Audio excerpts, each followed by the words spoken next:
नमस्कार दोस्तों, स्वागत है आपका आपके YouTube चैनल फाइनेंशियल टूल्स में। 1 फरवरी 2024 दिन Saturday. Finance minister Shri Nirmala Sitharaman ji के द्वारा उनके करियर का 8वां और भारत देश 76वां बिल बजट फाइनेंस बिल प्रस्तुत किया गया। बिल में बहुत सारी चीजें थी। कुछ चीजें जो एक हम और आप सबके लिए यूजफुल है, कुछ चीजें ऐसी हैं जो हमारे लिए सबसे ज्यादा यूजफुल है as a trader, as a investor, और एक नॉर्मल लाइफ में जो लोग जीते हैं उनके लिए भी बहुत सारी चीजें इस बिल में लाई गई। उन सभी चीजों का डिस्कशन हम आज की इस वीडियो में करेंगे।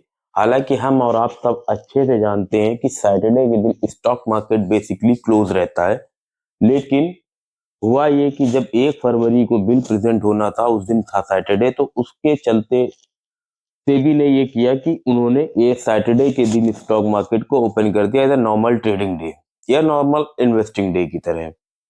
उस दिन भी ट्रेड हुआ। ट्रेड के नतीजे ऊपर नीचे रहे। निफ्टी 50 0.11% के आसपास डाउन रहा। सेंसेक्स 0.01% से बढ़त के साथ क्लोज हुआ। हालांकि निफ्टी 50 और सेंसेक्स में जो ये उथल पुथल मच रही थी, उसके पीछे एफआईज और डीआईएस ने भी बहुत अच्छा रोल प्ले किया। एफआईज और डीआईएस ने जो उस दिन परचेज किया हुआ है या सेल आउट किया है, जो उन्होंने माइनस किया है स्टॉक्स को, या जो माल उन्होंने उठाया है, उसकी काउंटिंग में अगर आपको बताता हूं तो एफआईज ने कैश मार्केट से तकरीबन 1327 करोड़ शॉर्ट किया, यानी कि सेल किया, और डीआईएस ने स्टॉक मार्केट के अंदर, कैश मार्केट के अंदर बेसिकली बाय किया है 824 करोड़।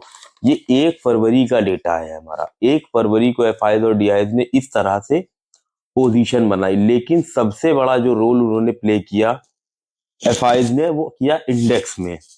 इंडेक्स ऑप्शन में उन्होंने माल उठाया है 3312 करोड़ रुपए का। निफ्टी 50 में इन्होंने 5580 करोड़ रुपए प्लस किए हैं, और निफ्टी बैंक को बेच दिया है 2120 करोड़ रुपए में।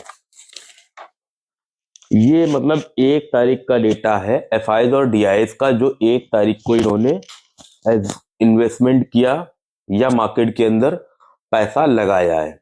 तो चलिए अब हम चलते हैं बजट की तरफ और देखते हैं कि आखिर बजट में ऐसा क्या रहा। फाइनेंस बिल 2025 जो इतना इस बार पॉपुलर रहा। सबसे पॉपुलर होने की वजह तो रही स्टॉक मार्केट ओपन रही सैटरडे के दिन। मार्केट में मिली जुली सरकार देखने को मिली।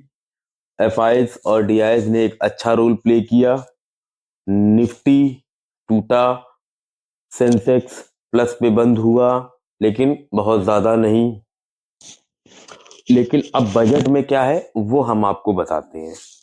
सबसे पहले मैं आपको सबसे बड़ी खबर बता दूं, एफडीआई फॉरेन डायरेक्ट इन्वेस्टमेंट का इंश्योरेंस सेक्टर में अभी तक जो 74% की हिस्सेदारी रख सकते थे, अब वो पूरी तरह से 100% कर दी गई है। वो इसलिए किया गया है, लेकिन उसके साथ एक कंडीशंस भी लगाई है, और किस लिए किया गया है वो भी मैं बता दूं। किया इसलिए गया है कि जो फॉरेन डायरेक्ट इन्वेस्टमेंट इंडिया में आ रहा है, उसका और ज्यादा जो है प्रोत्साहित किया जाए। फॉरेन इन्वेस्टर्स को फॉरेन पैसा और भारत में आए, फॉरेन इन्वेस्टमेंट ग्रोथ को एक अच्छी ग्रिप मिले, इसके लिए ऐसा प्रावधान लाया गया है। ये बेसिकली इंश्योरेंस सेक्टर के लिए किया गया है। और इसमें लेकिन एक कानून इन्होंने ये लगा दिया है, एक बहुत मतलब टफ क्लॉज लगाया है कि आप जो भी इंश्योरेंस में आपको जितना भी प्रीमियम अमाउंट मिलता है, उस प्रीमियम को आपको इंडिया के ही अंदर इन्वेस्टमेंट करना है, गवर्नमेंट सिक्योरिटीज में, इंफ्रास्ट्रक्चर में, डेवलपमेंट के अंदर।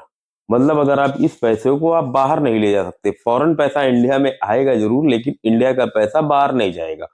आप इंडिया में इन्वेस्ट करिए, इंडिया के इंफ्रास्ट्रक्चर में, डेवलपमेंट में आप अपना रोल प्ले करिए। अब इसका कुछ कंपनीज के ऊपर इम्पैक्ट पड़ता है डायरेक्टली। सबसे पहली कंपनी है एलआईसी, दूसरी है एचडीएफसी लाइफ। अगर आप एचडीएफसी लाइफ का स्टॉक देखें तो जिस दिन ये हुआ उसी दिन स्टॉक जो है अच्छी खासी तेजी के साथ नीचे गिर गया। ये था एफडीआईज को लेकर के। अब आते हैं कि सेक्टोरल बेसिस पे फाइनेंशियल फाइनेंस बजट 2025 या बजट 2025 किस किस सेक्टर पे जाकर के ज्यादा बेनिफिशियल रहा, किन सेक्टर को इससे ज्यादा बेनिफिट मिलेगा। अगर आप बोलेंगे तो एक एक सेक्टर वाइज एक एक स्टॉक के ऊपर डेडिकेटेड वीडियो बना सकता हूं। अगर आप बोलेंगे तो उसके लिए आप कमेंट जरूर करें, कमेंट में आप अपनी ओपिनियन दें, ताकि हम उसके लिए अलग से एक डेडिकेटेड वीडियो लेकर के आए। लेकिन अभी आज जो हम इसमें डिस्कस करने वाले हैं वो सेक्टर वाइज डिस्कस करते हैं कि आखिर किस किस सेक्टर को क्या क्या मिला है। उसके पहले लेकिन डायरेक्ट एक आम आदमी को क्या बेनिफिट मिलने वाला है उसके बारे में भी डिस्कस कर लेते हैं। कोई भी टैक्स नहीं पड़ेगा, आप सैलरीड हो या नॉन सैलरीड हो, अप टू 12 लाख रुपए की इनकम तक आपको टैक्स कोई चेंजेस नहीं है, कोई भी टैक्स नहीं पड़ता है, सॉरी 12 लाख रुपए की इनकम पे। दूसरा ही टैक्स स्लैब में सबसे बड़ा चेंज किया गया है कि अप टू 4 लाख रुपए तक की इनकम को कंप्लीटली नील कर दिया गया है। 4 लाख के बाद फिर आपको 5, 10, 15, 20, 25 और 30% के टैक्स के दायरे में रखा जाएगा। और अब हम चलते हैं अपने मेन टॉपिक के ऊपर, मेन वीडियो के ऊपर, उसके ऊपर कि आखिर इस बजट का इम्पैक्ट या इस बजट से डायरेक्ट बेनिफिट जो है किस सेक्टर को मिलने वाला है। उसकी कुछ हमने 4-5 कंपनीज को भी शॉर्टलिस्ट किया हुआ है, वो भी हम आपको बताएंगे। तो सबसे पहला जो सेक्टर है वो एग्रीकल्चर सेक्टर है। एग्रीकल्चर सेक्टर के लिए रूरल बेस्ड स्कीम निकाली गई है, पीएम किसान फसल बीमा योजना। इसमें इरिगेशन और एग्रोटेक के लिए जो है फंड्स को बढ़ा दिया गया है। जो पहले फंड्स एक अमाउंट था उससे ज्यादा इस बार फंड्स का एलोकेशन किया गया है एग्रीकल्चर। दूसरा जो सेक्टर है वो एमएसएमई सेक्टर है। एमएसएमई सेक्टर में क्रेडिट गारंटी जैसी स्कीम और आपकी लोन्स को डिजिटलाइजेशन फैसिलिटीज के जरिए जो छोटे छोटे एमएसएमई सेक्टर्स हैं उनको जो है प्रोत्साहित करने के लिए किया गया है। तीसरा जो सबसे बड़ा सेक्टर है वो है हमारा इंफ्रास्ट्रक्चर सेक्टर। इंफ्रास्ट्रक्चर सेक्टर को बूस्ट अप करने के लिए भारत ने जो अब की फाइनेंस बिल पेश किया है उसमें इसकी जो पहले लिमिट रखी थी उसको बढ़ाया है। और दूसरी चीज एफडीआईज का भी डायरेक्टली प्रीमियम का इन्वेस्टमेंट अब इंडिया में ही रहेगा, जो कि डायरेक्टली इंफ्रास्ट्रक्चर, गवर्नमेंट सिक्योरिटीज और सिक्योरिटीज के अंदर जो है रिटेल ट्रेड और या रिटेल ट्रेड सॉरी जो हमारी मनी मार्केट है उसमें जाकर के ही वो इन्वेस्ट करेंगे।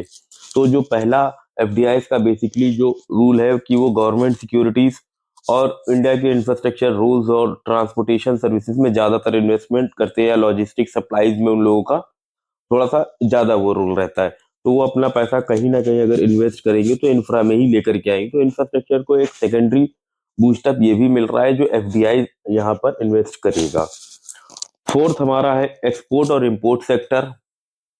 इंपोर्ट और एक्सपोर्ट सेक्टर के लिए भी बहुत सारे इनिशिएटिव्स ले लिए गए इस बार। बहुत बड़े बड़े स्केल पे जो है स्कीम्स को लाया गया है। ठीक है, ये 4 मेजर ऐसे सेक्टर मैंने आइडेंटिफाई किए हैं पूरे फाइनेंस बिल 2025 से, जिनके स्टॉक्स मैं आपको एक एक करके वन बाय वन बता देता हूं। अगर आप बोलेंगे तो मैं इन सभी स्टॉक्स का जो है फंडामेंटल और टेक्निकल ओवरव्यू भी दे दूंगा।